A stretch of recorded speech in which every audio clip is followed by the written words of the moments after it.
Welcome, everyone, to the ICSS Sunday Morning Marxist Forum. My name is Alan Miller, and I'm a member of the Program Committee for ICSS Sunday Morning Sessions.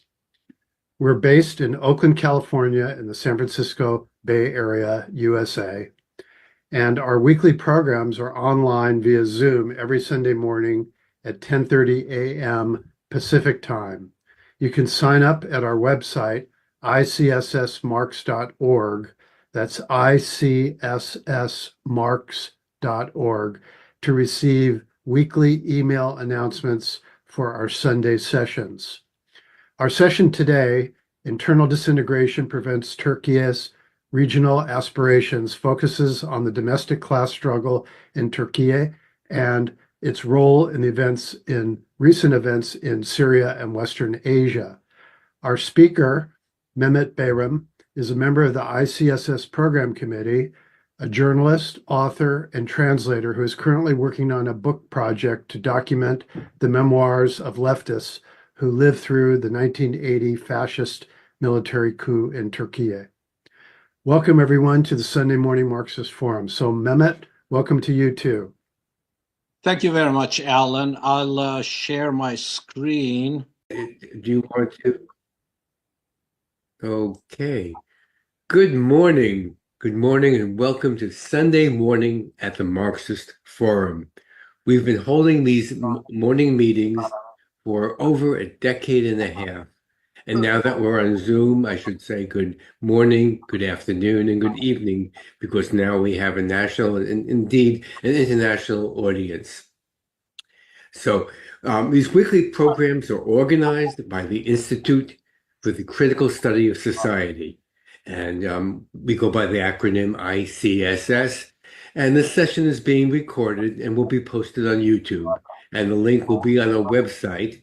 And we ask you to check out our website. It's the ICSSmarx.org is the website, and for a recording of this program, as well as recordings of past programs, descriptions of past programs, descriptions of future programs, and also on our website you can find out, you could sign up for the mailing list to be notified about these programs, and also we would very much welcome any donations to cover our expenses.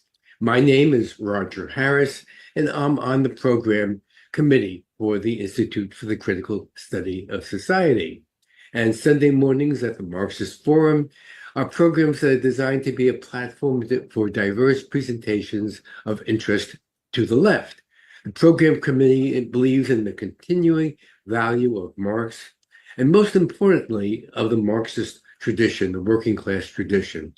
But you don't have to be a Marxist to join on the Sunday mornings or to be a presenter.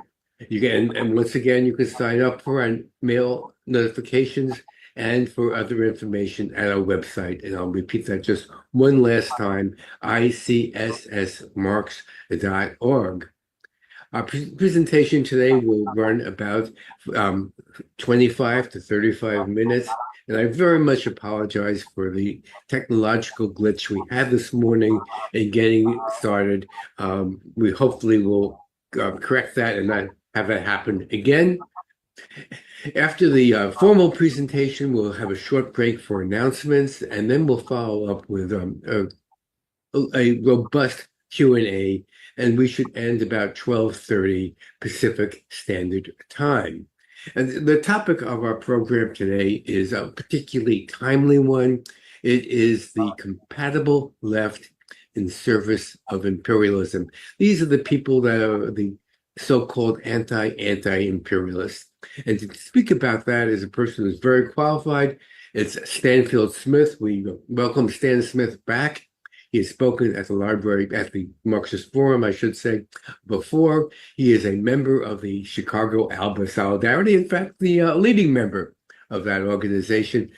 Stan is a longtime anti-war activist and has opposed U.S. interference over the years in many areas, but particularly a concentration in Latin America. He produces the Alliance for Global Justice's Venezuela and ALBA weekly news, as well as producing the online newsletter, which comes out weekly too, I believe, for the Nicaragua Solidarity Coalition. And he can be visited at his website, which one word is Chicago ALBA Solidarity.org, ALBA being ALBA. And without any further introduction, it's a great pleasure to introduce and turn the program over to my dear friend and comrade, Stansfield Smith. Stan, take it away. Thank you, Roger. That was a very nice introduction. And thank you for inviting me back. I put a little this kind of the subtitles of my talk in the chat.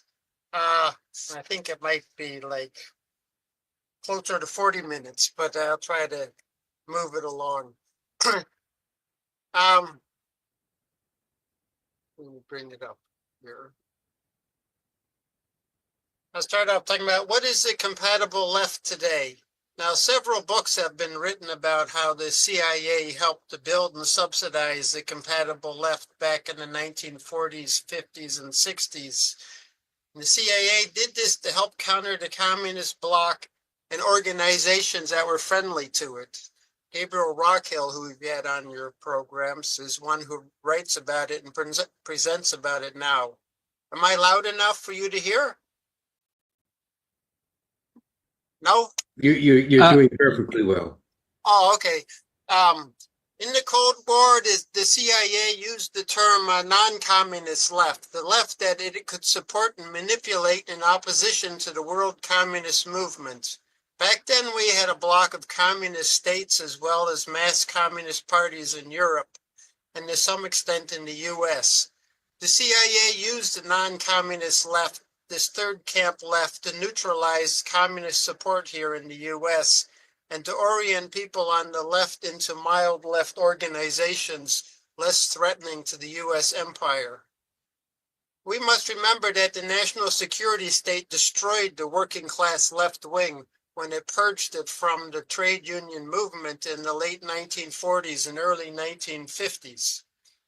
People's History of the United States notes that from 1947 to 1952, the FBI investigated 6.6 million people. That's 1 out of every 23 people in the United States at the time. Now, that's far beyond membership in the Communist Party back then, which was maybe 100,000 members, which mounted to 1 in every 1,500 people, not 1 in 23. Labor's untold story goes into like who they were really after back in those days.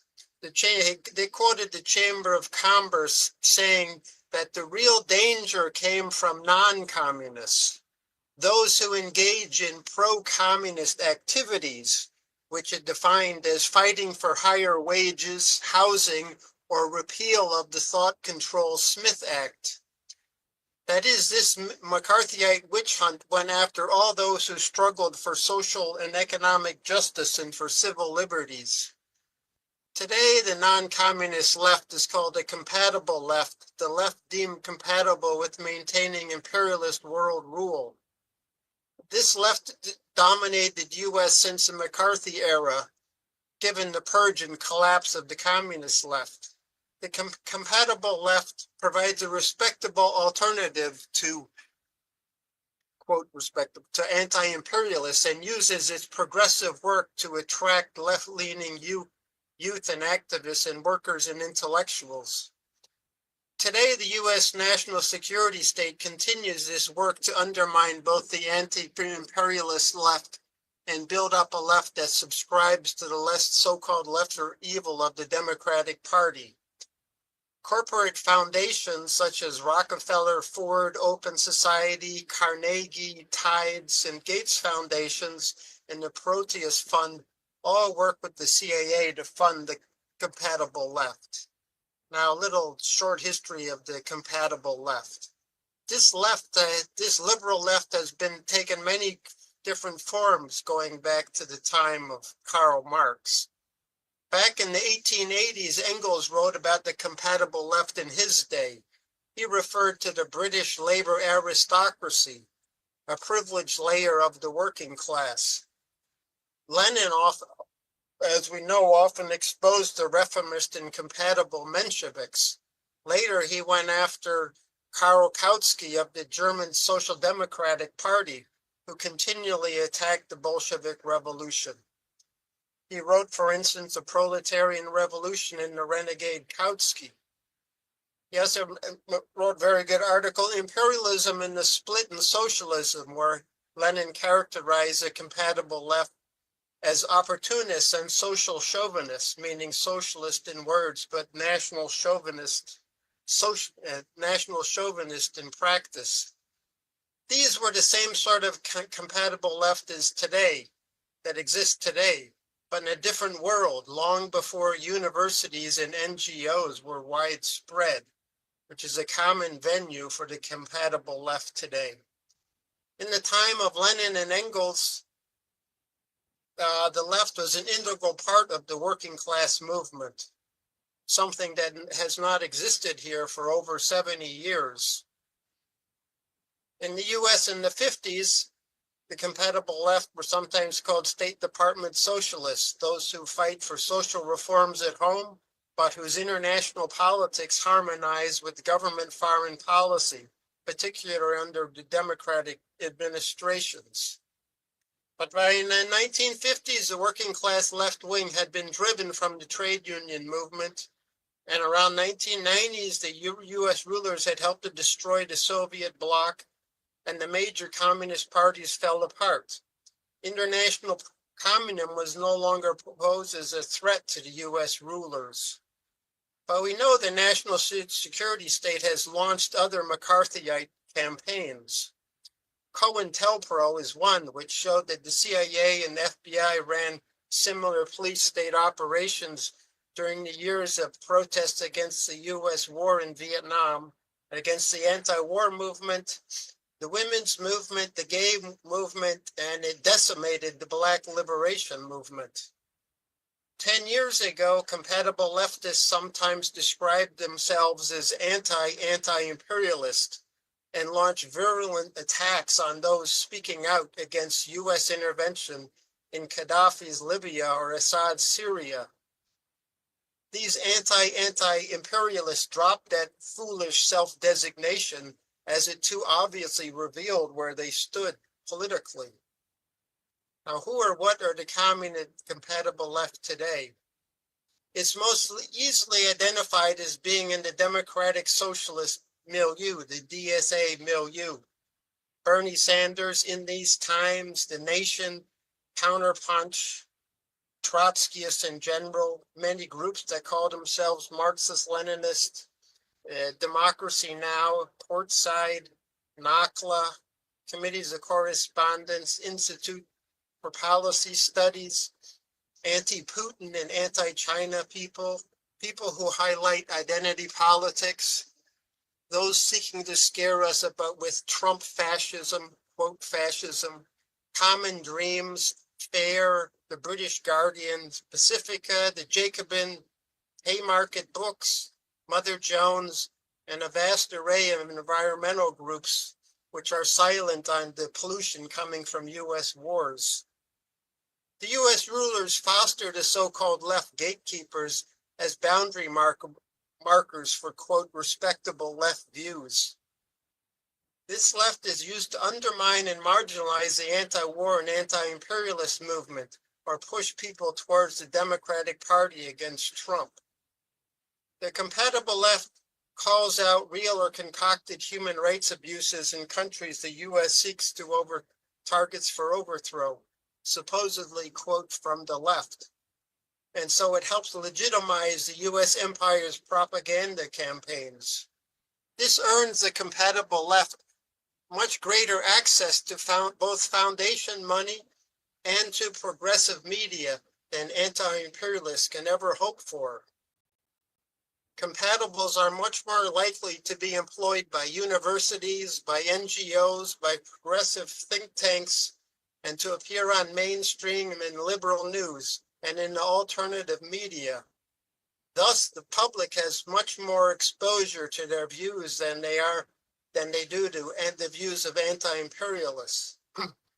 In the era of endless wars that characterizes U.S. empire this century, which is now a quarter over already, the empire needs a compatible left to help neutralize opposition to these endless wars. And here the compatibles have been quite effective. The compatible type functions as a conveyor belt for U.S. regime change propaganda into the progressive and anti-war movement. They have campaigned against the leaderships of countries that the U.S. targets for overthrow. Venezuela, Libya, Syria, Iran, Zimbabwe, China, Bolivia, Brazil, Nicaragua, Russia, North Korea. They cover up imperialist aggression. They often do not build but attack movements against U.S. intervention. Some try to discredit anti-imperialists by calling them campists or tankies or Stalinists or Assadists or Putinists or part of some red-brown alliance. They paint Trump as a fascist and the Democrats as preferable. Compatible politics aligns with the national security police state propaganda against the U.S. rulers' perceived enemies.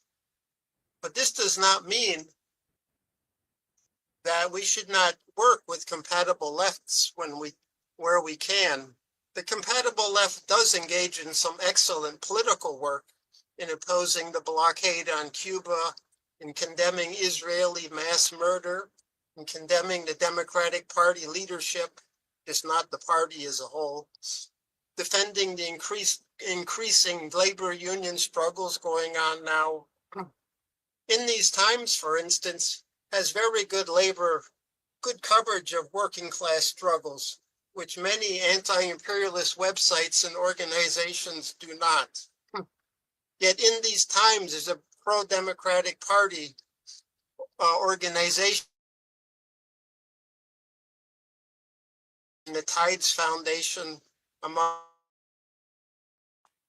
15 years ago, Alexander Coburn pointed out the dangers of this corporate financing back in 2010.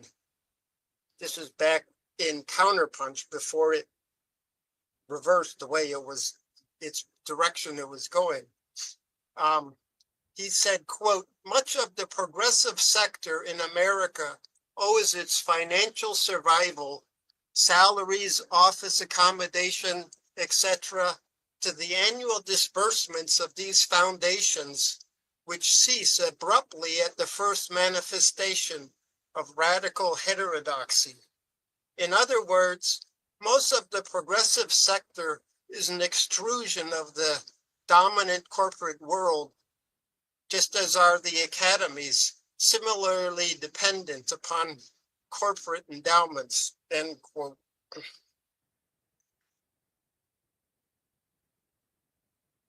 We must also remember that the class struggle consciousness that characterized much of the left a century ago has been largely lost as a continuing tradition. Today, most people identifying on the left have a hodgepodge of class struggle, reformist, anti-imperialist, and pro-imperialist views, all depending on the issue. And we also must be clear to make the distinction between the people who are confused or misinformed and those compatible leftists who deliberately are out to mislead others. Today, it is not easy to point out which organizations and media are funded by the CIA and corporate foundations. There hasn't been any investigation of the CIA since the Church Committee half a century ago. But we do know that the CIA has an admitted budget of $101 billion. That is certainly enough to fund and promote a variety of compatible left organizations and media. And the corporate foundations obviously have a much greater resources for funding than they did 50 years ago. Now, one example of the CIA power over us, or control they can exert, was their creation of the Congress for Cultural Freedom. In the book, The Mighty Wurlitzer, Hugh Wilford described it as the Congress for Cultural Freedom as nothing short of one of the largest patrons of art and culture in the history of the world. This Congress had offices in 35 countries, 280 employees, published or supported some 50 journals all around the world, and organized numerous art and cultural exhibitions. The Congress for Cultural Freedom sponsored some 135 international conferences and seminars and published 170 books. This was all the CIA operation. We should expect that the CIA has similar types of investments and operations today. We should expect that the CIA also operates on most of the top 500 campuses. And the CIA now does not have just connections with the top news media and editorial boards in the mainstream media. Now the CIA has editorial oversight and censors all of this media, and also social media. The media and social media have become propaganda agencies for the national security state. And the social media is a U.S. government monitoring device over us. But we can still point out what are compatible left views and some of those who articulate these, but first let me review what is anti-imperialism as compared to compatible left views. Now, probably the leading anti-imperialist in our era was Fidel Castro, who said, quote, "There is an enemy that can be called universal, whose actions threaten the whole world, Yankee imperialism," end quote. The actual work of anti-imperialists today means exposing the U.S. empire's continuous interventionist actions and provocations.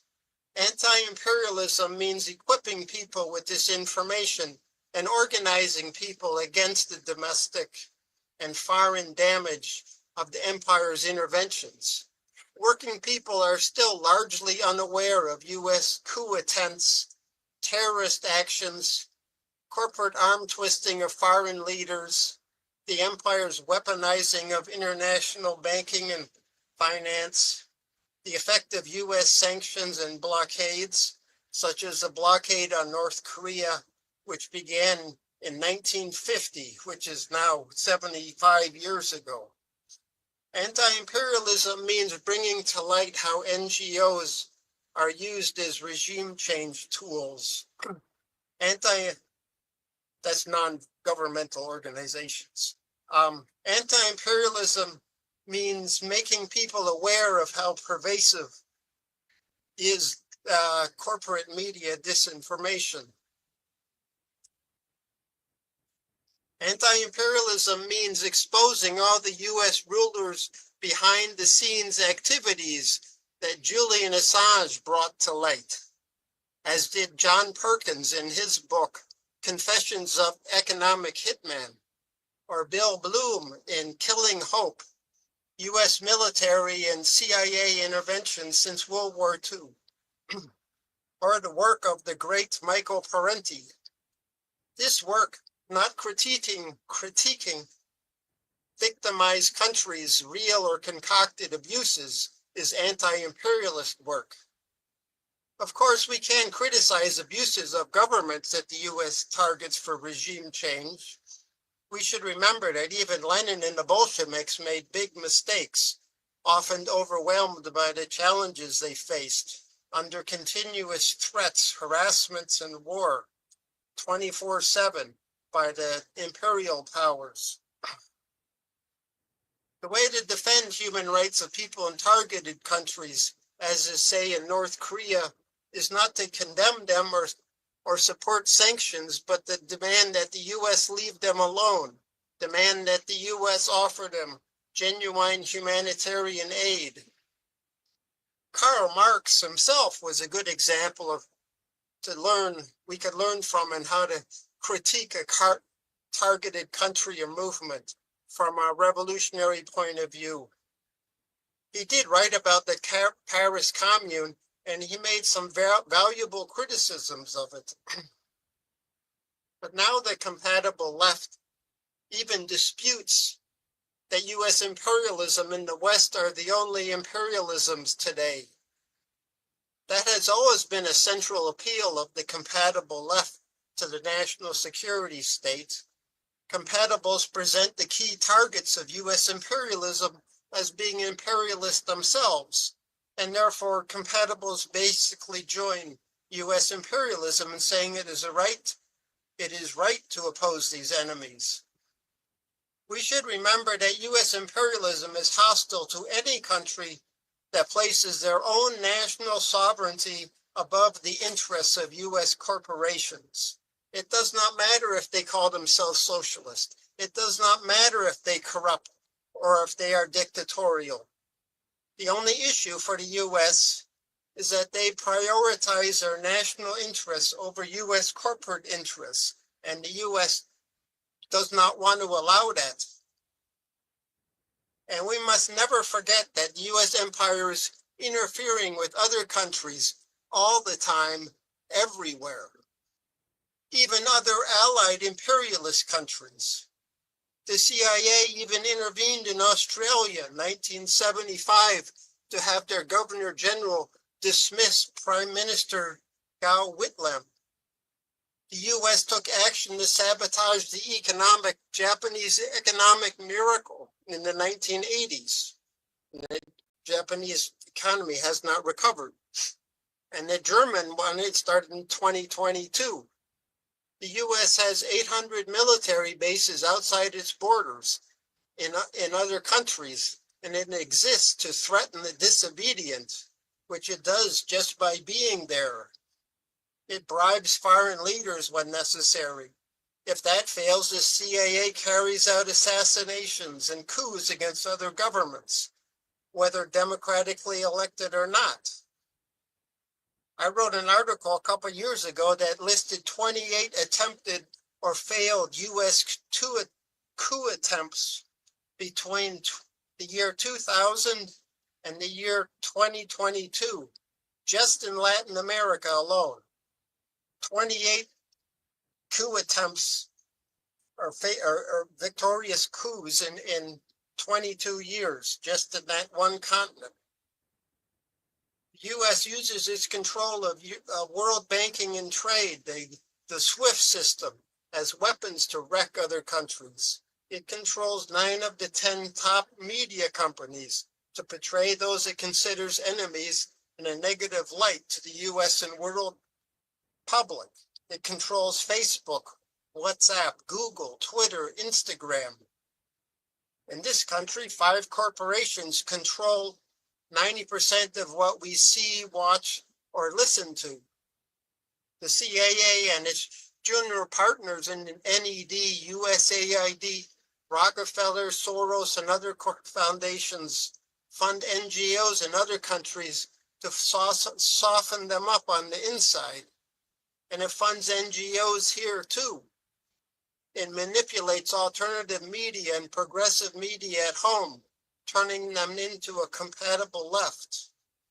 The national security state also has say-so over what Hollywood produces for us to watch.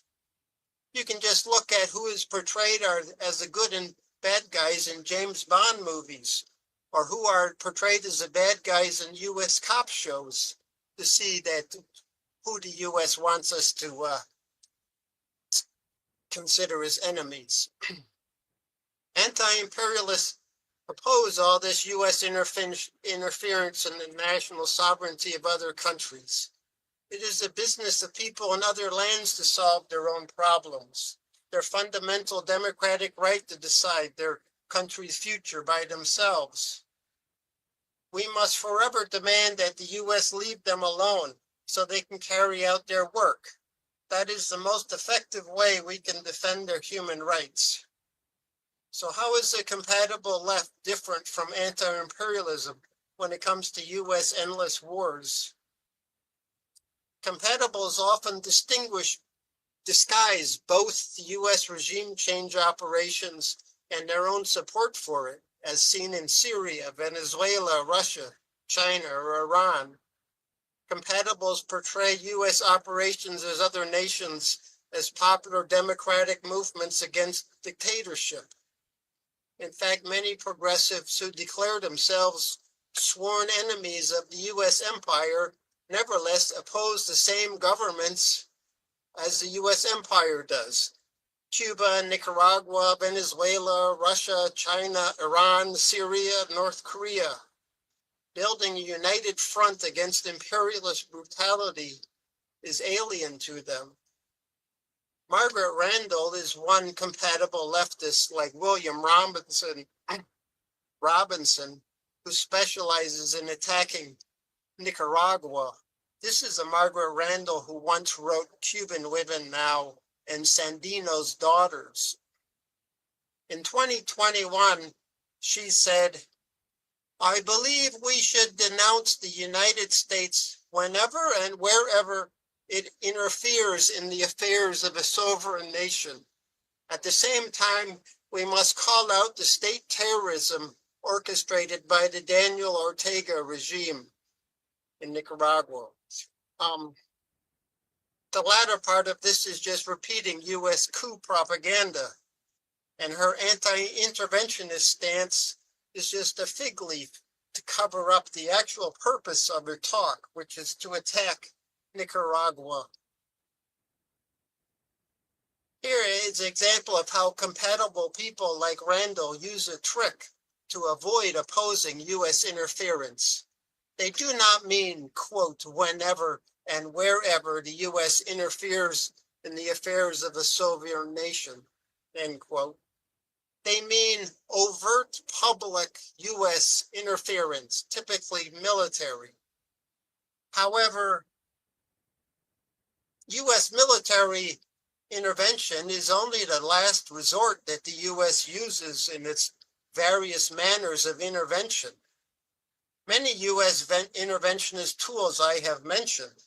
In addition, I could add lawfare, media coups, employer strikes, oil sabotage, assassination attempts, attacks on their currency, paramilitary attacks, or character assassination of their leaders, which they always say this leader is a Hitler, and if you're defending this person or this country, you must be some kind of fanatic. Or they fund opposition media and NGOs. As the book Confessions of an Economic Hitman clearly states, U.S. intervention, military intervention, is only the tool of last resort after all else fails. There's a whole program of interventionist tools that is outlined in Gene Sharp's book, From Dictatorship to Democracy. Now, some recent examples of compatible left support for U.S. imperialist interventions. Many of them supported the Al-Qaeda overthrowing the Assad government in Syria, concealing how the U.S. engineered it. They made up stories of killings of students in Nicaragua and also concealed the U.S. role in it. And they propagated the stories about Gaddafi's plans for mass rape and murder in Libya.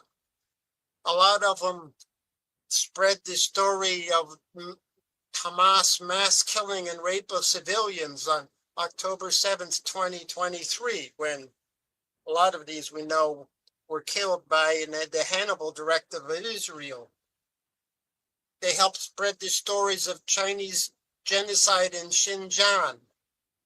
They spread stories of the violent suppression of the Hong Kong so-called democracy movement and to conceal the U.S. and British role in it.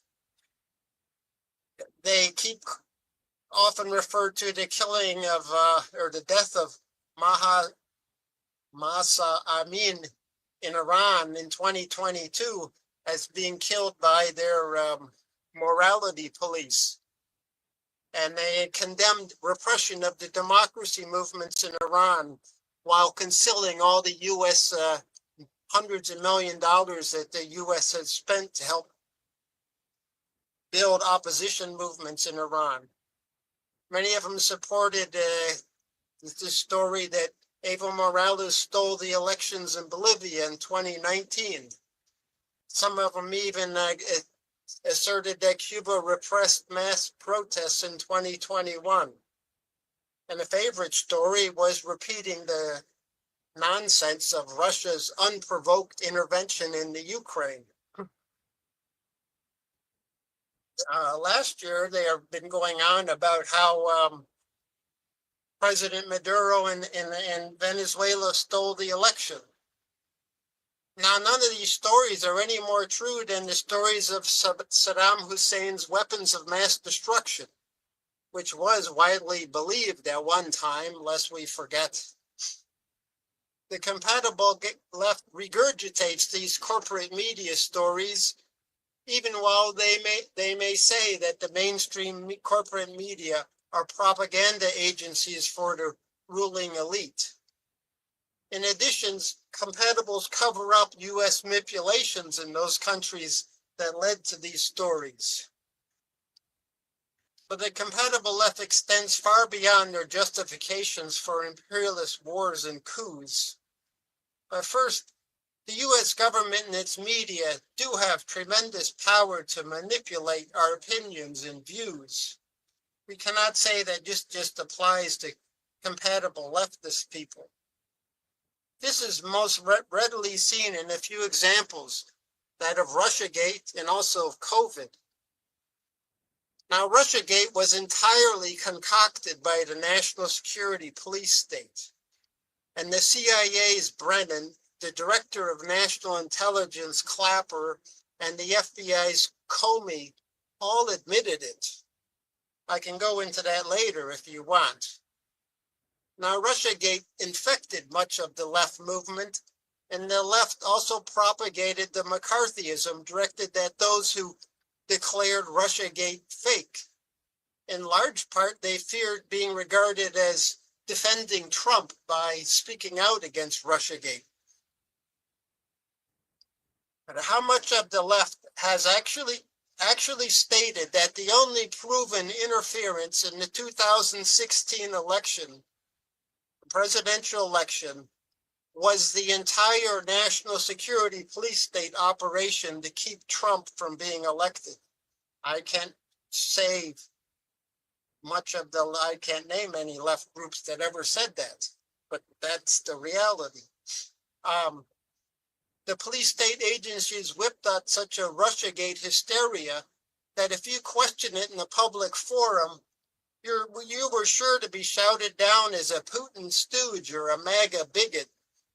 This illustrates the immense power of the national security state has over us right now, which involves cooperation with many on the left.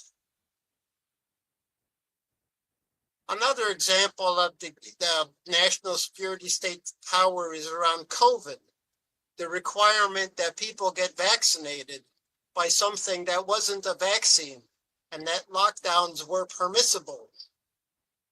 We can remember we were told the vaccine was safe, but I can remember when I went and got my first shot, they said I had to wait there 15 minutes to make sure I didn't have any heart or any other reactions, but it was supposed to be safe. We were told that we were told the vaccine was safe, but the government made Pfizer and Moderna immune from a liability prosecution. What for if it was safe? We were told it was effective. We were told that the vaccine was effective. But how many of us got COVID after we were vaccinated?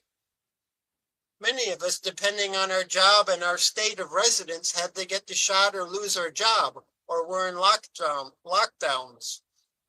The left was sold on this national security police state operation, just as Russiagate, or much of the left was.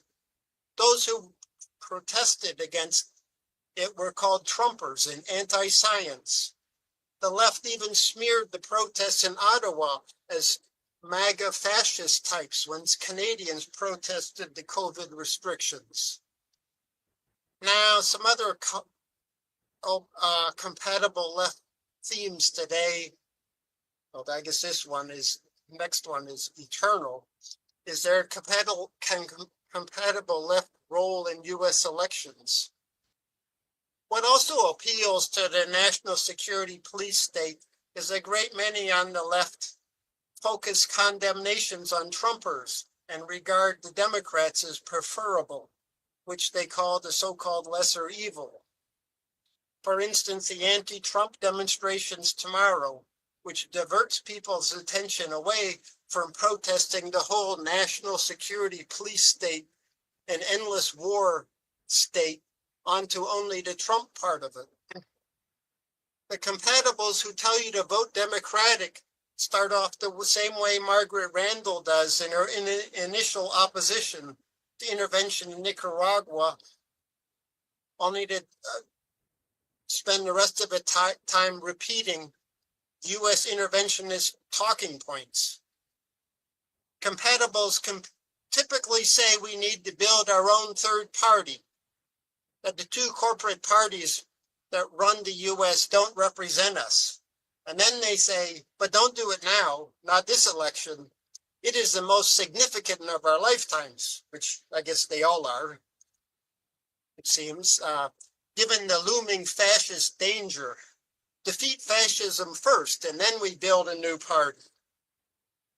Now they take that line every election. So what does that mean?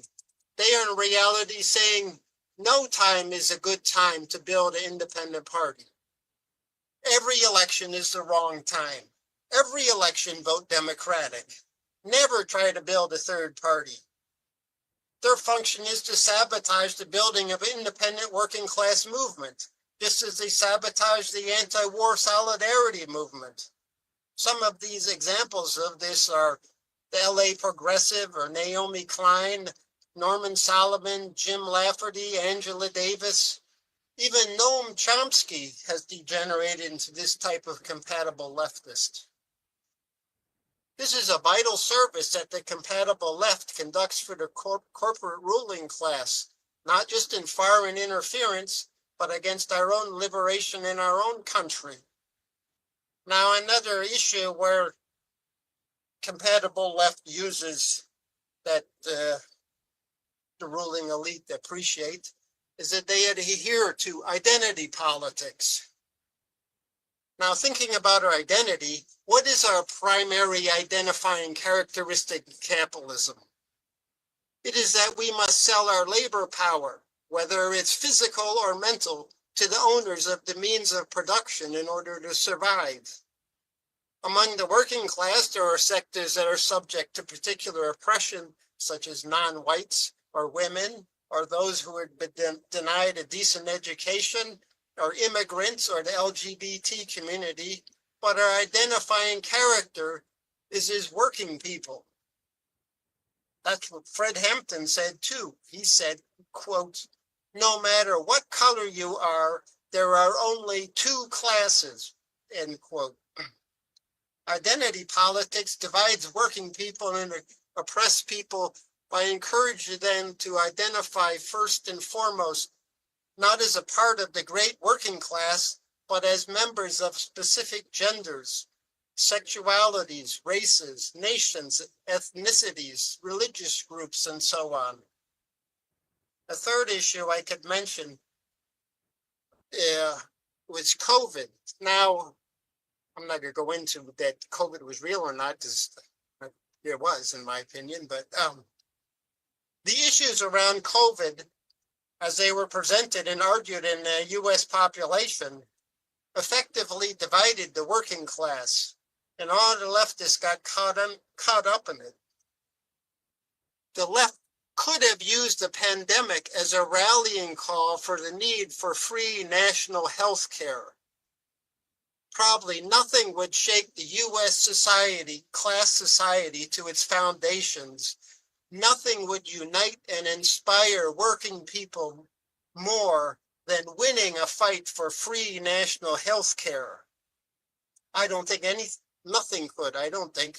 If we won that, I think that would turn the system upside down and people would start thinking, well, what else can we do after this? We can start changing the whole way this society is run. But what Marxist groups, what left groups have been involved in that struggle? Now to end, just to say a few things and then I'll stop. In building the anti-imperialist working class movement, a key problem we face is this liberal left fifth column. Though this is not so apparent in these times of relative social peace, the compatible left layer belt, the conveyor belt of imperialist propaganda into the working class movement does possess considerable credibility in the left milieu, and so earns a wide hearing, as Democracy Now! Does. Traditional bourgeois analysts and talking heads no longer possess this kind of credibility. But when the class struggle does heat up here, the compatible left will be one final weapon the U.S. rulers will use against us before they decide they need to resort to genuine fascist rule. And regardless of the bluster of today's compatible leftists make about fighting fascism, the compatible left was essential for the rise of fascism in Germany. We must distinguish between those who are have compatible leftist views who are misinformed, which is most people, and the compatible left who know they're lying to us, who know they are concealing information. And we make a fatal mistake if we do not work with compatible leftists cooperatively in joint struggles whenever possible. Now, since self-defined Marxist and Marxist groups are often of the compatible variety or else not really very politically active, a large segment of the discontented and anti-war people have focused elsewhere for information about U.S. empires actually doing around the world at home. This shows that the organized left that exists has been making itself irrelevant. Overall, I can't really say that is such a bad thing. Many of us turn to writers and websites that are anti-war, but do not identify as leftist, Marxist, anti-imperialist. We have the Gray Zone, antiwar.com, Caitlin Johnstone, Consortium News, Larry Wilkerson, Covert Action, Scott Ritter, Glenn Greenwald, and we have anti-interventionists who would be called right-wing 20 years ago. Tucker Carlson, Ron Paul, Tulsi Gabbard, Judge Napolitano, Colonel McGregor, and the LaRouche Schiller Institute. So where could we turn for information about what U.S. empire is really doing? One good place to start would be looking at what the government doesn't want us to read is always a good place. We could look at, what websites they want to ban or censor on that came out 2018, I think, called Prop or Not, propaganda or not, where the pro-government agency listed websites that they think should be censored or banned. Some of them are extreme Trumper fanatic sites, but others are good anti-war sites. But only by reading information from different sources and discussing them with a variety of others can we ever reach a better understanding of what is happening in the United States. So I can stop at that point and open up for discussion.